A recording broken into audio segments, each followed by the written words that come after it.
သူငါအရန်အမြင်ကတ်တာပဲဒါပေမဲ့ကြည့်လိုက်အဲ့လူကိုကျေးဇူးတင်ရမယ်သူတစ်ခုမဟုတ်တစ်ခုတော့ရှိလိမ့်မယ်ရှာကြည့်လိုက်အားလုံးပဲမင်္ဂလာပါ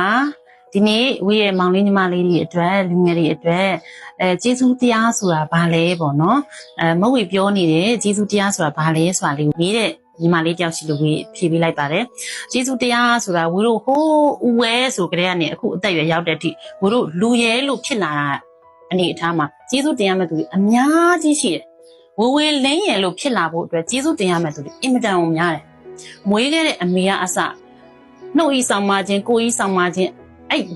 ဝေလင်းဖြတ်တန်းခဲ့ရတဲ့ life တစ်ခုလုံးမှာကျေးဇူးတင်ရမယ့်သူအများကြီးရှိတယ်အဲ့ဒါတွေကိုပြန်လည်ရှာဖွေပြီးကျေးဇူးတင်တာပါသူငါအရန်အမြင်ကတ်တာပဲဒါပေမဲ့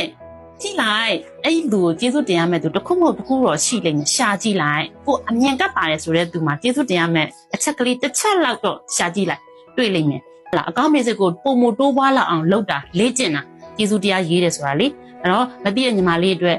ရှင်းပြပေးတာပါအဲ့တော့မေးချင်တာရှိရင်ထပ်မေးပါအာမနာပါနဲ့ကျေးဇူးများကြီးတင်ပါတယ်